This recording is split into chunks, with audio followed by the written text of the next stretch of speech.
For most of us, home exists as a sanctuary that keeps the world outside at bay. For some, eerie sounds and visions turn their safe havens into prisons of fear. They believe that ghosts are living out a curse to inhabit their homes, forcing them to confront the haunting terror of the unexplained.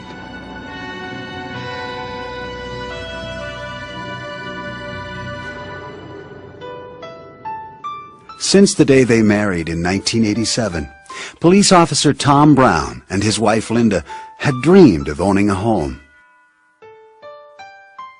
In 1996, the Browns, with their 2 children, moved into a 3-bedroom brick house on Twin Oaks Court in East Peoria, Illinois. Their dream had finally come true. It quickly became a nightmare on the very first night in the house. Tom and Linda were fast asleep when violent noises rose from the basement 1 floor below. It sounded like somebody was going through all of our stuff in the basement. I got up, I thought, can't be. So I went downstairs, and you could hear just plain as day, somebody's moving boxes around, throwing stuff around. It sounded like somebody was mad, just throwing stuff. Nothing's moving. Nothing's going anywhere. You could hear it, but you couldn't see nothing. Convinced that the stress of the move had been too much, Tom and Linda dismissed the incident until the terrifying sounds returned the following evening. This time, even louder. Doors knocked and slammed. Heavy footsteps shuffled on the linoleum kitchen floor, just outside their 3-year-old daughter Chelsea's room. I heard squeaks on the floor, and it was just like someone was walking in the floor. I kept hearing these noises again, and I was just really scared. And I went back in, I sat on the edge of her bed, and I still didn't see anyone out there, but I heard the noises, and it was unbelievable. But it was like someone was watching Chelsea and I. Tom and Linda were beginning to believe that someone was watching them, someone they couldn't see. Then one night, Tom caught a glimpse of something he'll never forget. And the cat is in the living room, hissing and screeching and that, like he's in a cat fight. And all of a sudden, I saw this person dart into my son's bedroom. I got up, I ran in there as fast as I could. Nobody, nothing. I checked the closet, checked the bed, checked everything, and there was nobody anywhere. The Browns, who had always been skeptical about ghosts, began to fear that their new home was haunted. I tried to be rational about it and try to figure out what was going on, and I never could come up with anything. Frightened by the strange occurrences, Linda, who had become a believer, desperately wanted to move. I had had it. I told Tom this was our first house, and I said, we're moving. We are moving in springtime. I said, that's it. I can't handle hearing things all the time and scaring me half to death. Tom, still searching for an explanation, went across the street to talk to Shirley Venyak. Her son had sold the house to Tom. Well, I asked Shirley about noises or ghosts or anything in that, and she had got this dumbfounded look on her face like, I can't believe you said that. And then she said, you hear him too. Shirley told Tom that her parents had built the house and lived there until the late 70s. Her father, Stuart Wall, known as a caring and generally happy man, suffered a stroke in 1974 that left him disabled and deeply depressed. The thought of being a burden to his family gnawed away at his will to live. One evening, he walked to the closet of the back bedroom, where the Browns' 2-year-old son now slept, pulled the belt from his pants, and hanged himself. Shirley discovered her father barely alive and cut him down. As he lay dying in her arms, she thought he was trying to say, I'm sorry. He never did.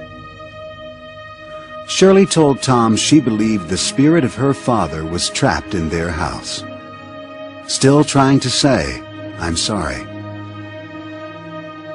The story finally convinced Tom that he and his family were living with the ghost of Stuart Wall. Tom felt helpless with nowhere to turn, until he read in the local papers about a man who investigated hauntings. Rob Conover, a former private investigator, used to dismiss those who believed in ghosts. Until one night when he set out to prove that a so-called haunted building was a fraud.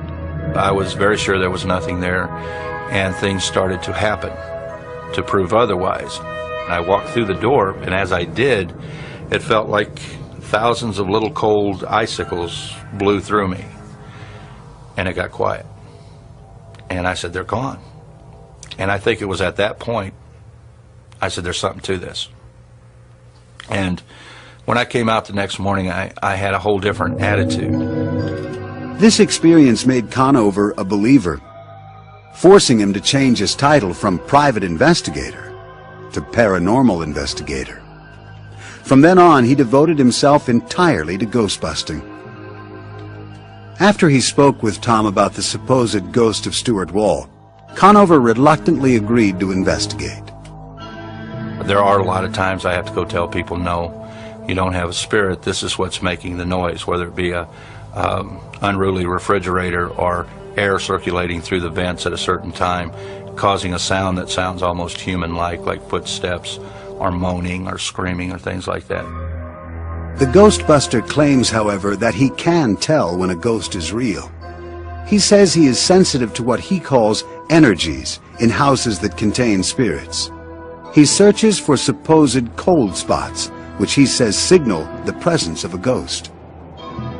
When I walk into an area where there's a spirit, there's a feeling that comes over me that is very hard for me to describe.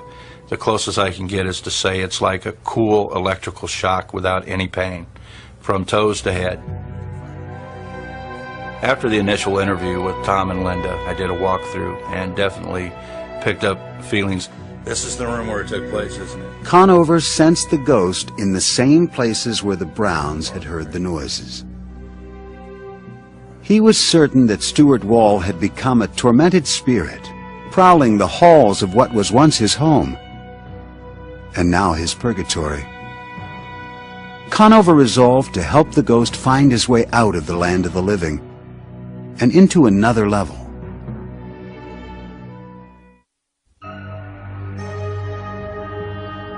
Paranormal investigator Rob Conover arrived at the Browns' house armed with equipment to do battle with the ghost of Stuart Wall.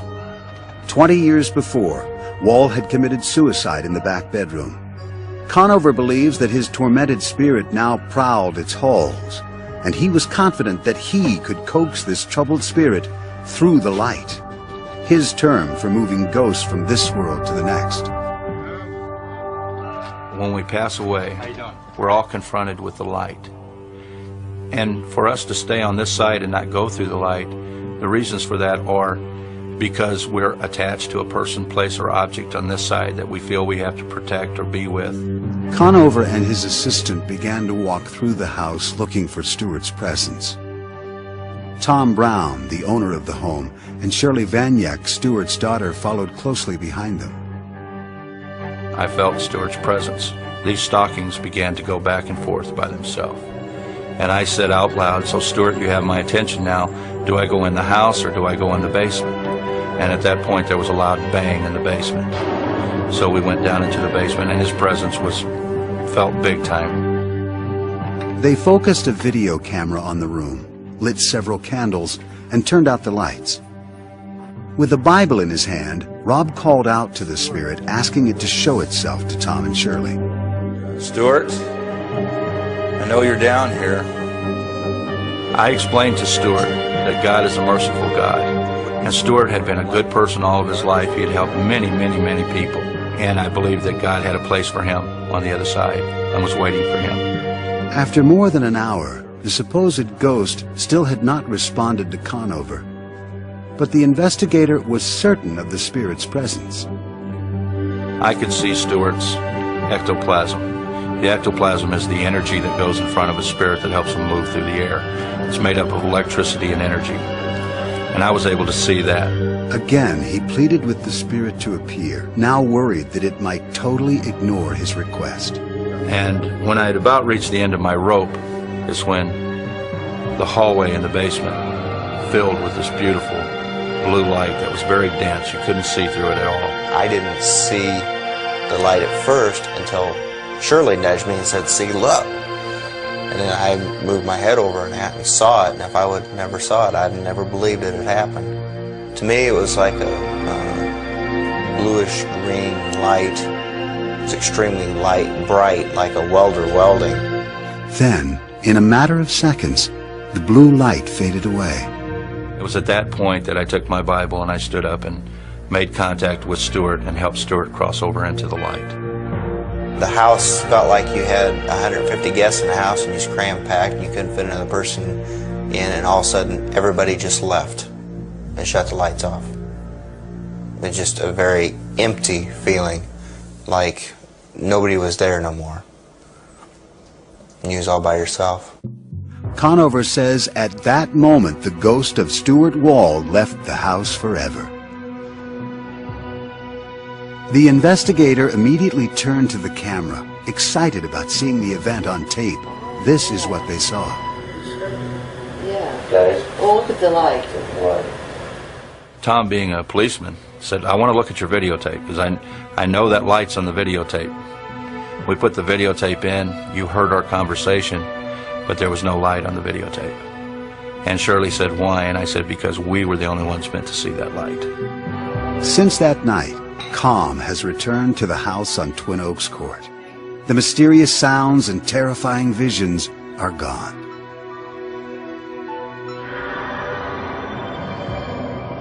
Did the ghost of Stuart Wall pace the floors of this house? Was that spirit finally ushered to another world during this ritual? Skeptics say emphatically that ghosts do not exist, and that logical reasoning can explain all anomalies linked to spirits. Professor of psychology Terence Hines believes the Browns' ghost is a figment of their imagination. When you go into any new house, new to you, there are going to be strange sounds and events that you're not familiar with. And so if you go in thinking, "My God, somebody committed suicide in Johnny's room," and you hear something odd, it's very easy to think, "Why? Maybe that was a ghost." It was particularly easy for Linda Brown, who had grown up next door to the Walls and was 6 years old when Stuart Wall committed suicide. As a child, she didn't know how he died, but as an adult, she learned the tragic truth. Hines thinks this must have contributed to Tom and Linda's conclusion that the strange sounds and visions were caused by a ghost. Hines says this is natural. The human mind is actually pre-programmed to enforce order onto strange experiences. The human brain is set up to create perceptions, especially when we're faced with kind of random nebulous stimuli. The brain frantically tries to wire them all together to make some coherent sense out of that. Believers in ghosts like parapsychologist Lloyd Auerbach disagree that the ghost of Stuart was purely a function of Tom and Linda's perception.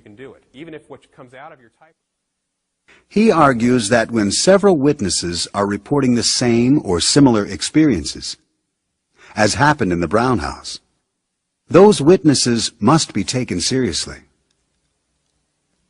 It's a subjective experience experienced by many people across many years, which lends very much credibility to there being actually something there and that it wasn't just imagined by people.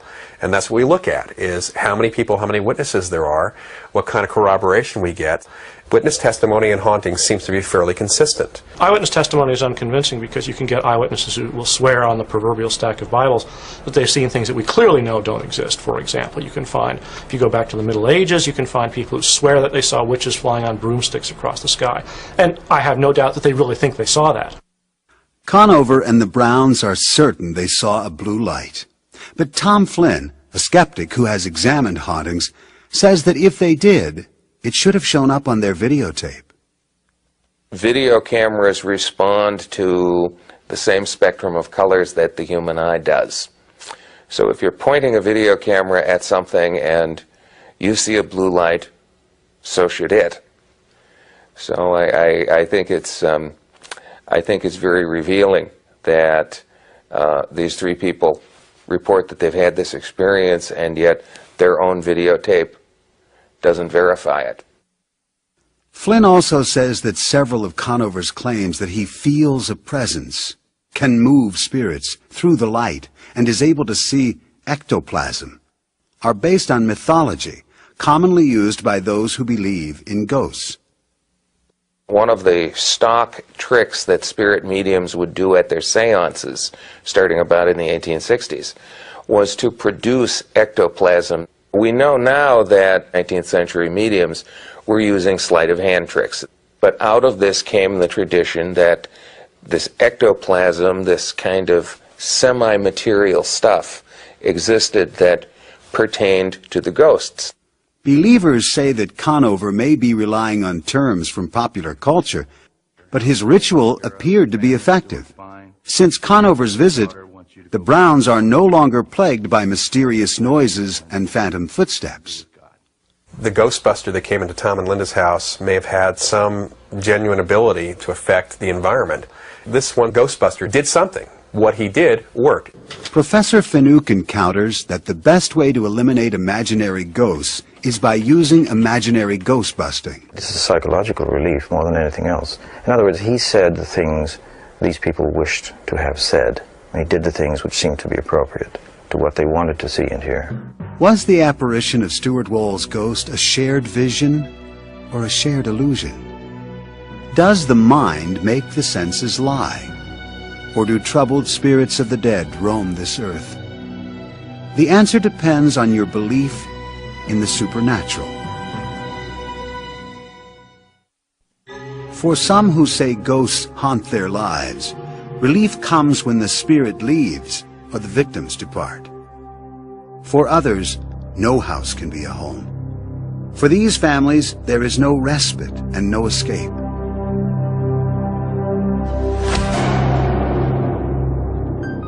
A painful divorce in 1968 left Beth alone with a small child and little money. She was rebuilding her life when she met Bob Batesel a few years later.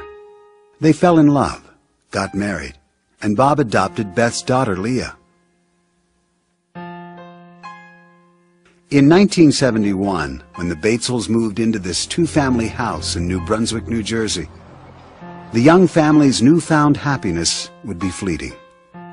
Strange events began happening in the house. At first, Bob and Beth dismissed the odd activity. Lamps swinging, doors opening and closing, objects appearing in the wrong places. Then they were forced to confront the terror trapped in the walls of their new home. The pungent smell of rotting flowers wafted throughout the rooms. Temperatures supposedly rose to sweltering levels for no apparent reason. They began to witness shocking sights. Knives, forks, and baby bottles darted about the house, making them fear for their lives. I felt very scared, unsafe, undermined. You didn't know what was coming next, and that's a very undermining feeling of never knowing that the ground or the rug is being pulled out from under you. So you didn't know what to expect, so you were always aware. So the stress level was very high. The ghastly events escalated. The Batesels claimed they were attacked by small objects hurled about the house by unseen forces. I had some friends over for lunch, and just out of nowhere, the bathtub stopper, a round bathtub stopper, just came flying between two of us that were seated at the table as though someone just threw it. The moving objects became even more threatening. One night, Bob and Beth were paralyzed with fear as they watched a lit cigarette drift down from the ceiling. We just didn't know what to do because we didn't know whether to reach out and grab it, if someone were actually holding it that we just didn't see. If it hit the floor, would it start a fire? We just didn't know what to do. The enormous stress from incidents like this forced Beth, who had never believed in ghosts, to confront what seemed very much like a haunting. Word of the Batesels' ghost spread, and a spiritual group interested in paranormal activities asked to conduct a seance in their home. Bob and Beth, at a loss for an alternative, agreed. We felt we were drowning in a sea of phenomena that we could not explain. We had never had this before, we didn't know anything about it at the time, and we needed help. The group gathered with Beth and Bob around the dining room table. They closed their eyes and joined hands. When the psychic called out to the spirits, the ghost began to speak through her. Beth secretly taped the proceedings. Can you tell us your name? It's my land. And you get out. Well, if we could investigate to see if it is your land, maybe we would get out, but you'll have to help us and tell us what your name is. My name is George Baxter. George Baxter? This land belonged to me. I bought it in the year 1872. Now you look that up, mister. We will, George. The next day, Beth went to the New Brunswick Library to research the history of the house. She discovered a George Baxter had bought the land in 1872. Beth was stunned, but Bob remained skeptical until a few weeks later, when they found threats written in lipstick and marker on the walls and mirrors. Now Bob was certain that his house was haunted.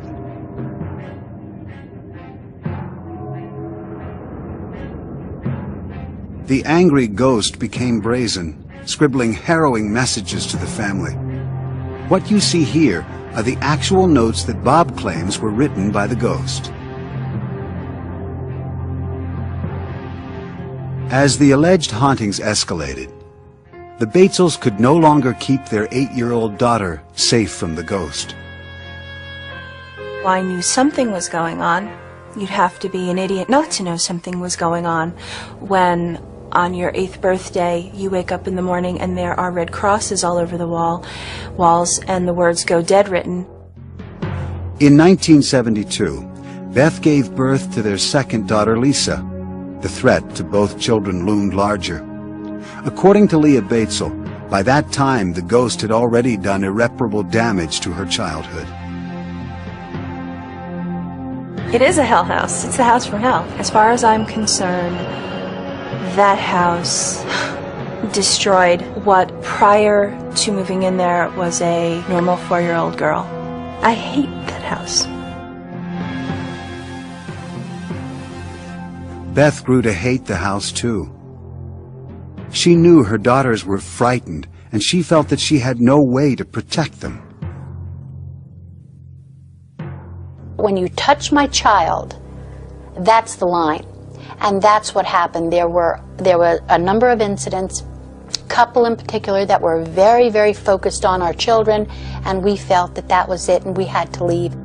Unwilling to do battle with their ghost any longer, the Batesels packed up all their belongings and moved, certain they were leaving the violent spirit behind. Their desperate attempt to escape only took them deeper into the mystery.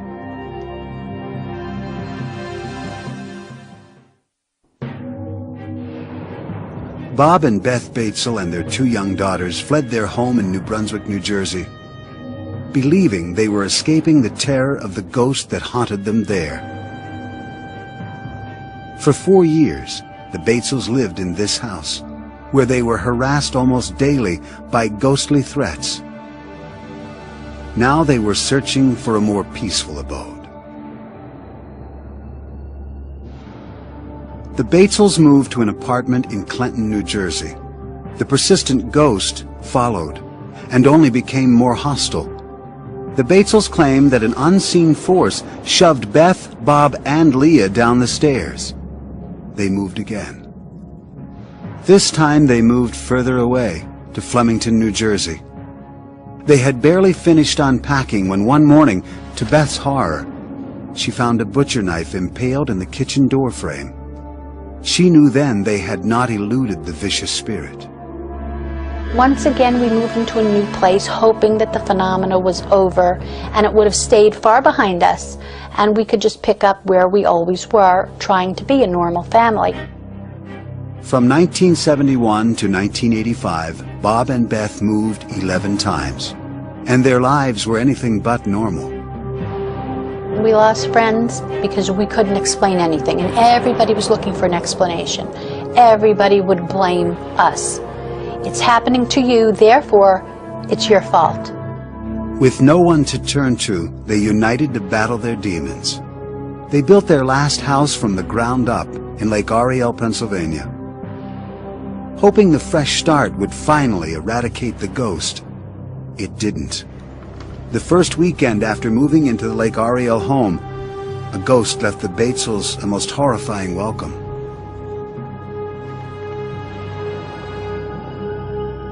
It was well past midnight when the Batesels were startled out of bed by hysterical crying.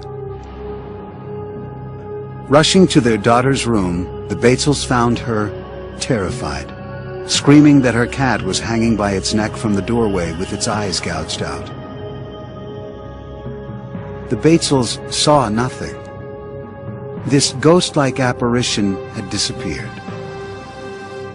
Several nights later, the Batesels were again startled out of their sleep as the glass in picture frames hung in the living room spontaneously exploded, shattering glass throughout the house. It's really difficult to describe how you feel when you're in the middle of a whirlwind. But we have stopped asking why because we're too busy dealing and living with it. Most reports of hauntings link the ghost to a place. The Batesels believe that in their case, ghosts come to them. We have come to understand that there are hauntings which are attached to a particular place and remain. And then there are hauntings that seem to be the people. The people are haunted, not the place. So no matter where the people go, it doesn't matter, they will still be haunted. From everything that has been done and tested and what we've been told, I seem to have some kind of presence. I am some kind of magnet that seems to attract these spiritual things. The Batesels, physically and emotionally exhausted, say they can no longer try to escape the ghost. They remain in their Lake Ariel home, resigned to its hauntings and uneasy about what may lie ahead. Do the Batesels somehow attract hauntings and spirits wherever they live? Or do they create their own demons? For scientists like Nobel Prize-winning physicist Leon Lederman, the answer is simple. I would just flat out say, you don't have haunted houses. You have either some gullible people or some dishonest people who are making this all up. Science has no room for ghosts. Psychologist Carl Schlotterbeck has found room for ghosts. He investigated the Batesel stories, came to support the family's claims, and joined Beth Batesel in co-authoring a book about her experiences. I became a believer fairly quickly. You could walk through the house and feel in different rooms. In one room it was difficult to breathe even. And recordings made in that room were fainter than they were in the rest of the house. In other places you could feel things in the air. Schlotterbeck believes the Batesels found ghosts at each of their households because the entities were attracted to certain inviting qualities in Beth Batesel. One investigator referred to her as an undeveloped psychic, perhaps. Other people have just referred to her as a magnet, that her warmth and her caring about people actually extends into the other world, and that lost souls who haven't crossed on find her a warm and comforting presence to be around. Lederman points out that none of this is scientifically verifiable. The scientific method demands much more than impressions and feelings to validate a claim. To claim that I see this, I have to prove it. The burden is on the owner of that site or the writer of the book. And in 400 years of innumerable claims, no one has ever succeeded in convincing the scientific community. Parapsychologist Lloyd Auerbach finds proof in the Batesels' reports of objects floating and moving through the air. He says that when some people are under stress, Their energy can levitate objects. It's a phenomenon called psychokinesis. Psychokinesis is the ability that we have identified in parapsychology of the mind to directly affect matter or energy, to move things. There's usually a living person there whose mind, or subconscious mind typically, is letting off steam or reacting to stress and is using psychokinesis, mind over matter ability, to move those objects around. Laboratory study after study has tried to find evidence for psychokinesis and hasn't found it. The, again, eyewitness reports of something moving from here to there are very unreliable. Many scientists think psychology offers the best explanation for the happenings at the Batesel households. Psychologist and retired Professor Robert Baker says that in over 50 years of investigating claims of hauntings, he's found ghosts in only one place. In the human mind. It is an invention of the human mind, and they have invented ghosts because ghosts provide a great deal of psychological satisfaction to the people who believe in them. It fills a gap, a void in their lives. Finucane suggests it may be easier for Beth to confront imaginary ghosts than face real issues. Ghosts can be used by particular members of the family for their own purposes as a method of self-defense, if you like, psychological self-defense, when things are going badly in the rest of the family's existence. Perhaps this is a way of seizing upon some degree of certainty for those people involved or those individuals involved. Perhaps this is a way that Mrs. Batesel, in her own case, chose to solve some of her dilemmas as they arose in her family. Are the more than 20 years of the Batesels family's supposed hauntings the work of active spirits or an overactive imagination? Skeptics and scientists point to the lack of compelling evidence for the Batesels' claims. Believers note simultaneous sightings of ghostly events and knives driven into door frames, and they see the work of the unexplained.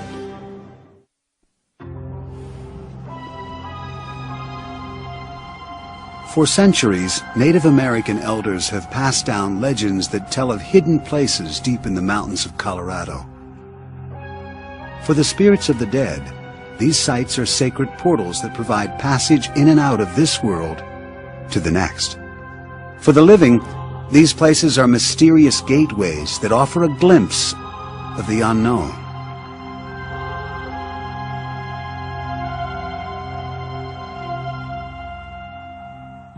Steve Lee, a truck driver from Dallas, was on a new delivery route driving through the mountains of Colorado. He found the beauty of the area so captivating that he moved his family to the middle of the Black Forest, 20 miles north of Colorado Springs. He bought a log cabin on 5 acres of land, and the boys quickly took to roaming the woods. The forest gave the children a sense of freedom and adventure. Steve took many pictures of his sons to send back to his friends and relatives in Dallas. From the start, he found that strange lights appeared in the photos. I noticed orange beams following around one of my youngest son, and my oldest son I would notice a greenish glow following him around. And soon after that, we started getting things in the pictures like dogs and faces that shouldn't be there. At first, Steve dismissed the pictures, believing that something was wrong with his film. The mysterious lights and phantom fog continued to appear in his photos. Steve became obsessed with taking pictures, and each new roll of film brought more frightening discoveries. Some parts of the house were more active than others. When Steve took pictures of the mirror over his dresser, he was terrified by the reflections staring back at him. In my mirror, there seems to be faces that will appear in there, different people. It's not the same person. A face will appear in the mirror and it will dissipate, and then another one will appear and it will dissipate. Steve refused to believe he had ghosts. He installed security cameras around the house, hoping to find evidence that the lights and fog were man-made. The cameras didn't pick up anything unusual, but Steve continued to be haunted by images he could not understand. He decided to contact Bill Gibbons, an electronics specialist and an amateur investigator of the paranormal. Gibbons arrived with his own video camera. In the evening, he placed the camera in the woods outside the house. This is the actual videotape recorded that night, which revealed a mysterious array of lights. It was not like any type of lightning ball or Kroll discharge that I've seen. The radio tower will discharge a ball of energy and it'll shoot along a line. This energy did not follow any path. It almost looked as if it had a mind of its own. The investigator used a spectrometer to check the strength of electromagnetic and radio waves at the house to make sure they had not caused the lights. That could be caused by colliding microwave energy and radio energy just by the sheer location of the property and how the radio signals intersect each other. We found nothing there, nothing out of the ordinary.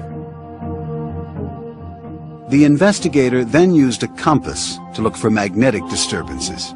In the far corner of the house, Gibbons found that the compass sometimes swirled uncontrollably, unable to settle on a position. Gibbons had worked with energy of all kinds. This kind had him mystified. He finally accepted the idea that Steve Lee's house was haunted. The amount of seemingly random energy and the number of faces in the mirror made him wonder if the log cabin might be sitting atop a spiritual passageway from this world to the next, a so-called portal of famous Hopi Indian legends. The Native American Indians have prophecies of rainbow winds, which is a dimensional portal that they can travel through. Portals and things like these have a significance as pathways and conduits that spirits travel through. Steve Lee still refused to believe that his home could be haunted, but the portal legend intrigued him. He contacted Dennis Houck, an investigator of haunted houses who knew about portals. Hopi Indians and people who believe that in the Black Forest area, which goes back quite a long way, that there is traditionally some type of portal that was open to the other side, and literally hundreds of spirits have gone through. Lee invited Houck to examine his home. The investigator arrived with an infrared camera, capable of revealing energy on film. It shows gradients of invisible energy as different colors. Houck took infrared pictures around the house and collected what he considered possible proof of a ghostly presence. We get all these types of energies when we take pictures on the Lee property. Then if we look at them, enlarge them, without enhancing them in any way, just enlarge them, there's pictures, faces, really, truly identifiable pictures of faces. These really are faces of entities or some type of energy forming. They're within these electromagnetic or infrared phenomena that we're picking up. The strange energy depicted on the infrared film surprised even Houck. Steve Lee still had no earthly explanation for the strange apparitions. The Lees still live in their cabin in the mountains, and they claim that their photographs still show the mystifying lights and the eerie faces. Traces of spirits traveling in and out of this world to the next.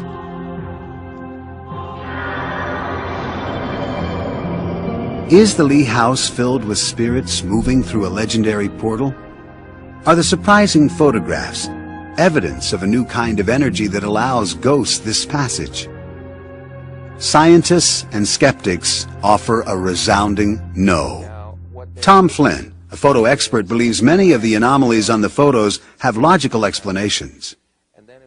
I've examined the Lee pictures, and I find far more evidence of common camera problems than of the supernatural. I think that most of these mysterious fogs are various items, including the camera's own strap, that stray very close to the camera, so close that they go out of focus, so close that they're blasted bright white by the on-camera flash. It also creates a lot of lens flare. And that's where you get the characteristic little round transparent circles that kind of glow whitish. Those who believe that this Colorado house may be sitting on top of a spiritual gateway say that Lee's photos may have captured the portal in action. I believe photographs can catch things. I've seen photographs that have cut other dimensions before at other places. And be it through a mirror or through some type of very, very fast-speed film, we see ghosts or have ghost apparitions in certain areas because the energies there allow that materialization to happen. Physicist Leon Letterman argues that if believers say there is an energy portal at the Lee house, then they must base their claims on accurate principles of science, not ghostly photographs. There are many, many unknowns in science, but there's a difference between a scientific unknown and a claim that there are sacred spots or haunted houses which can't be authenticated by science. They're just natural phenomena that are misinterpreted by people who desperately want to believe that and have no idea of how science works. Neuroscientist Dr. Michael Persinger does know how science works. He says that geophysics can explain the mysterious lights on Steve Lee's property. When you have geophysical forces focused, even small ones, little teeny ones from the point of view of geophysics, but when you focus them into a small space for a brief time, you can get tremendous magnetic fields generated. If that takes place, you can get fluorescent and light thresholds generated, very much like a will-o-wisp or electrostatic discharges. And if it's above the luminogenic threshold, you can photograph like any other kind of electrostatic phenomena. Persinger says that these strange anomalies in the Earth's natural electromagnetic field are found in many supposedly haunted sites. And sometimes they intersect with the brain waves of people who live there, producing haunt-like feelings. It's a theory he has tested in his Sudbury, Ontario laboratory. Many of the kinds of patterns of fields that are generated in haunted areas that we have found are very complicated. Brief, transient fields, erratic shape. If these forces stimulate the brain, you could have feelings of a presence, the sounds of footsteps or movements or voices, and of course that ever-present presence, that there's something looking at you. All of these symptoms mirror events described by the Browns at the height of their supposed haunting. This might also explain why Beth Batesel is not able to escape the ghosts that have haunted her for more than 20 years. Certain highly creative people are more sensitive to these mysterious geophysical forces than others, a fact that for many believers justifies their claims of ghostly encounters. Even though people are sensitive, it does not mean that they're crazy. It surprises me the number of people that have come out of the woodwork to tell me about a light that they've seen in a dark room or a deceased relative that has come back to visit them. And so that this is a much more common phenomenon than we think, but people are hesitant to talk about it because of the implication of some kind of psychopathology. Some skeptics think that belief in ghosts persists even in the face of scientific skepticism because it stands as such a deeply held cultural belief. In a sense, ghosts are in people's heads, but in another sense, culturally and socially, they do exist for them, and indeed for many other people in that society. They are human constructs. So is music, so is poetry. I mean, we have to accept these things, these ghosts, all to be respected as creations of the human mind. Believers object to the idea that ghostly encounters are creations of the human mind. Rather, they insist that hauntings deserve respect because the restless spirits are real. When you come face to face with it, then you have to deal with it as reality, because when you're face to face with something, it is reality. From restless spirits to ghostly gateways, hauntings have the power to instill terror and fear in those who believe in them. Is the ghostly presence actually the work of our own creative minds? Or is it the labor of troubled spirits cursed to roam the earth? For those who have experienced a haunting presence, they know they are living on the threshold to the unexplained.